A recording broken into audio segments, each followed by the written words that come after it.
다니엘 4장의 시작 1절부터 3절까지는 3장과 4장의 이야기를 연결짓는 연결고리 역할을 합니다. 어떤 학자는 3장의 마지막 부분이라고 해서 이 4장을 1절부터 시작할 게 아니라 4절부터 시작해야 된다라고 이야기를 할 정도로요. 이 3장과 4장의 이야기 가운데 1절부터 3절까지가 중심 고리를 뜻하고 있다라는 거죠. 근데 이 고리가 무엇이냐면 느부갓네살 왕이 하나님을 찬양하는 겁니다. 천하에 거주하는 모든 백성과 나라와 각 언어를 말하는 자들에게 원하노니 큰 평강이 있을지어다라고 공문서를 내리듯이 이렇게 서신을 쓰면서 지극히 높으신 하나님이 내게 행하신 이적과 놀라운 일을 내가 알게 하기를 즐겨한다. 참으로 크도다 그의 이적이여. 참으로 능하도다 그의 놀라운 일이여. 그의 나라는 영원한 나라요. 그의 통치는 대대에 이르리로다. 라고 간증을 시작하듯이 지금 그 느부갓네살 왕이 지금 하나님의 이름을 자기가 전할 수 있는 모든 곳에 전하고 있다라는 겁니다. 이게 오늘 본문을 통하여 우리가 묵상할 수 있는 첫 번째 상황입니다.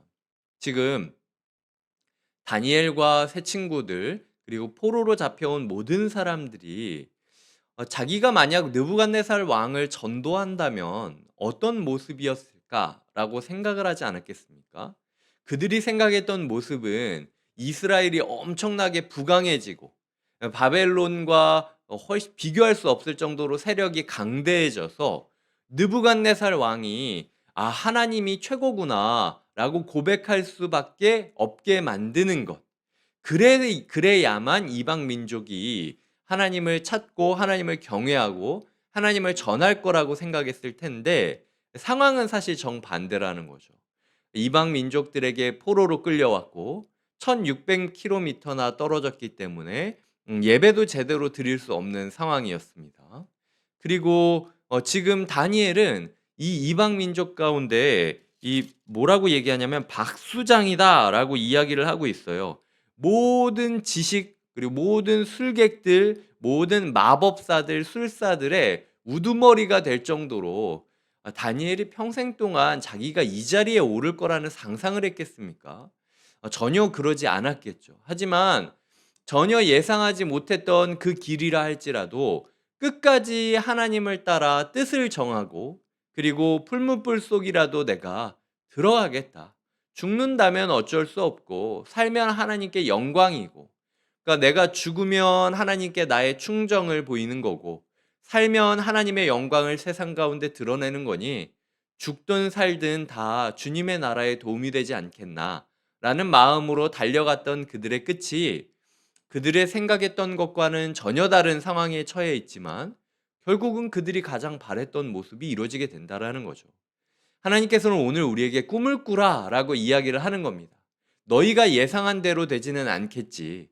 근데 오늘 보시면요. 나라는 단어가 4번이나 등장합니다. 이 4장에 나라는 단어가 어디 등장하냐면요. 일단 8절에 보시면은 4절에 보시면 나 느부갓네살이 이게 나라는 단어가 강조형으로 한 번 더 쓰여진 거고요. 그리고 18절에 보면은 나 느부갓네살 왕이라고 쓰여져 있습니다. 그리고 34절에 보면은 또 그 기한이 참에 나 느부갓네살이라고 이야기를 하고 있고 37절에 보면 그러므로 지금 나 느부갓네살은 이라고 이야기를 하고 있습니다. 그러니까 하나님께서 우리에게 꿈을 꿔라. 비록 너희의 삶이 포로로 끌려온 것처럼 고되겠지만 그럼에도 불구하고 너희가 저 사람만큼은 진짜 안 바뀌지. 내가 다니엘로서 내 밑에 있는 사람들은 지키고 바꿀 수 있겠지만 느부갓네살 왕만큼은 안 바뀔 거야 라고 생각했던 그 느부갓네살 왕이 내가 라고 이야기를 하면서 자기가 하나님의 증인이 되었다라는 것을 고백할 날이 오지 않느냐. 그러니까 너희의 가정 가운데 진짜 바뀌지 않을 것 같다라고 느껴졌던 그 남편, 그 아내, 그 아이, 그 부모 반드시 바뀔 날이 올 것이다. 너희의 직장 가운데 이 사람만큼은 절대 안 바뀐다라고 포기를 하고 있었던 그 사람조차도 정말로 예상하지 못했던 때에 내가 라고 이야기를 하며 자기에게 임하신 하나님을 노래하는 날이 분명히 올 거다. 그러니까 다니엘도 이런 기적을 맛봤는데 너희는 신약의 사람들로서 예수 그리스도를 함께하는 동행자들인데 너희에게 어찌 이런 기적이 일어나지 않겠냐. 그러니까 포기하지 말고 꿈을 꿔라. 이게 하나님께서 오늘 우리에게 주시는 첫 번째 말씀입니다. 그래서 오늘 우리 가운데 하나님이 주시는 소망과 기쁨이 있어야 되겠고요. 두 번째로 보면은 이 교만과 불안에 대해서 좀 이야기를 다뤄야 될 것 같습니다. 이 느부갓네살 왕이 누구보다 자기가 높아졌고 누구보다 자기가 중심에 있다라고 생각을 하는데요. 그의 꿈에서 굉장히 불안한 징조가 있었고 소위 말해서 꿈 하나 때문에 벌벌 떠는 모습을 보여주고 있습니다. 제국을 통치하고 자기의 입만 열면 사람들을 죽음 가운데로 혹은 생명 가운데로 인도할 수 있을 그 권력자가 고작 꿈 하나 때문에 벌벌 떠는 모습이 오늘 우리가 보여주고 있는 세상의 모습이라는 거죠. 하나님께서 이야기하고 있습니다. 교만과 불안, 그거 한 끗 차이야. 불신앙이라는 뿌리로부터 나온 거라 어떨 때는 불안하고 어떨 때는 교만할 수 있겠지. 너의 삶 가운데 세상에 보이는 느부갓네살 왕처럼 높고 뛰어나고 중심에 있는 아주 큰 나무, 이 나무가 없으면 세상이 꺾일 것 같다라고 느껴지는 그 나무 같은 존재가 있다 할지라도 너무 무서워하지 말아라. 그거 별거 아니야. 그냥 한순간의 꿈에 벌벌 떨면서 너희를 찾을 수밖에 없는 연약한 존재야. 라고 이야기를 하고 있는 거죠. 어제 본문을 우리가 생각해 보면 풀무불 속에 들어갔을 때 결박되지 않은 네 사람이 다니고 있었다라고 이야기를 하고 있습니다. 그 말씀을 어제 제가 묵상하며 참 마음 가운데 은혜가 되었던 건 어, 왕으로서 평생 자유롭게 살아가고 자기 마음대로 했던 사람은 그저 꿈 하나 아니면 다른 사람이 조금 거슬리게 하는 것 때문에 이게 몸이 칭칭 감긴 것처럼 굉장히 불편하고 심기불편한 하루를 지내지만 지금 이 다니엘과 세 친구처럼 바벨론의 포로로 끌려와서 결박당하며 살아가고 있던 이 사람들은 오히려 풀무불 속에 들어갔을 때 그 결박이 풀리고 참 자유를 얻게 되었다라는 거예요.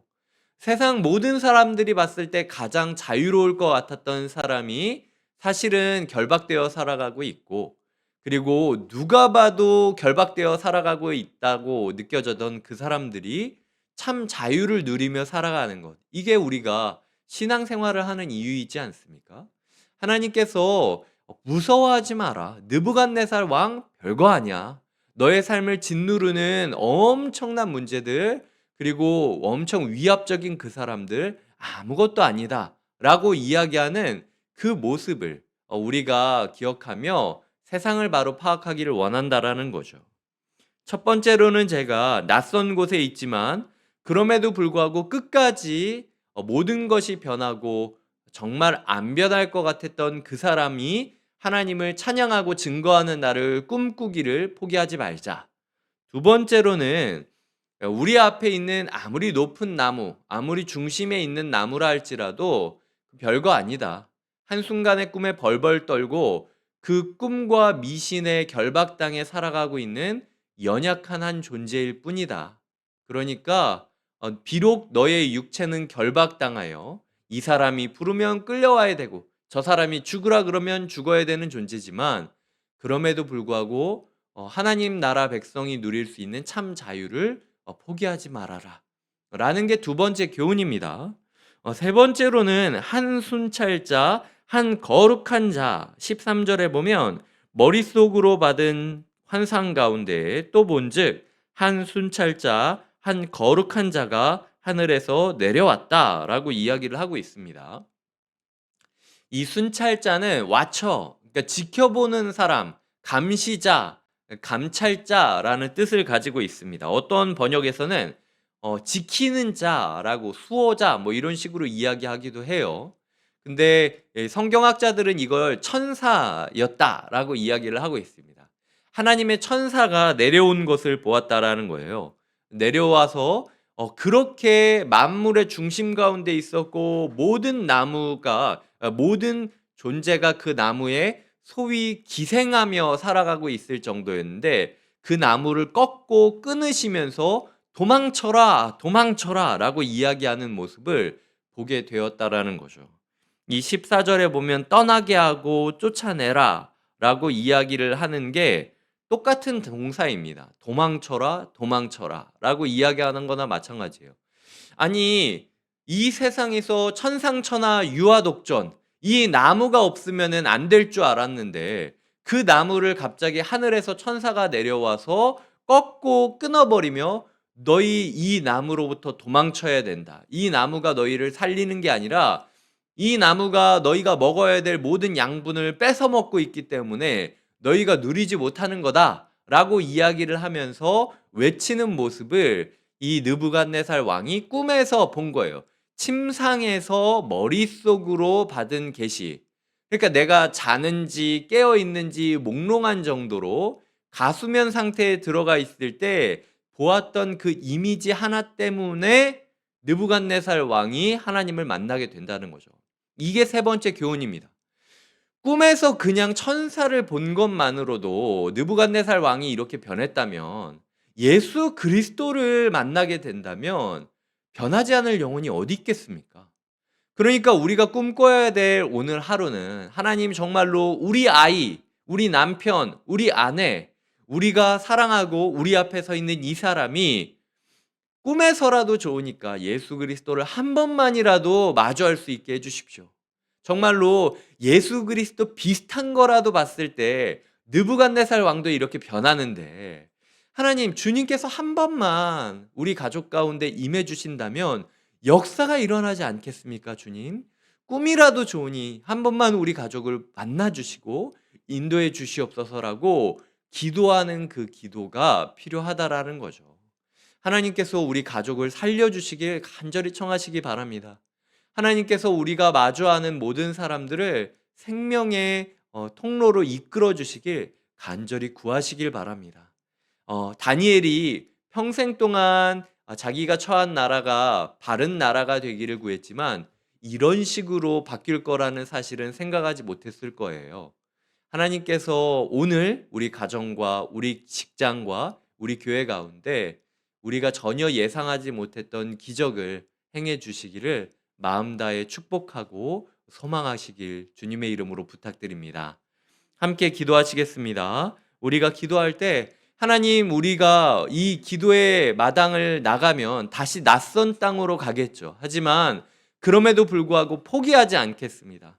내가 너무나도 오랫동안 기도해 왔기 때문에 이제는 자포자기 상태로 있었던 우리의 가족들, 우리의 직장, 우리의 동료들을 끝까지 붙잡고 기도하겠습니다, 주님. 라고 기도하시는 하루.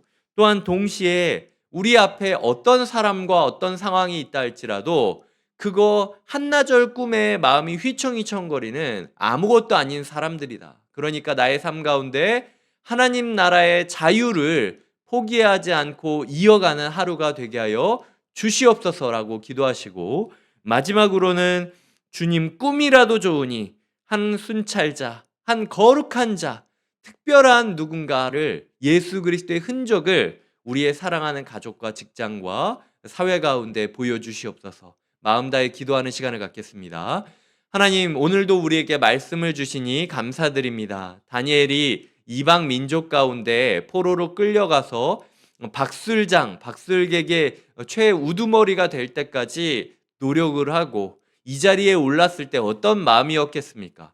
내가 이걸 하려고 하나님을 믿었나? 내가 이걸 하려고 공부를 열심히 했었나? 회의감이 들었을 수 있지 않겠습니까?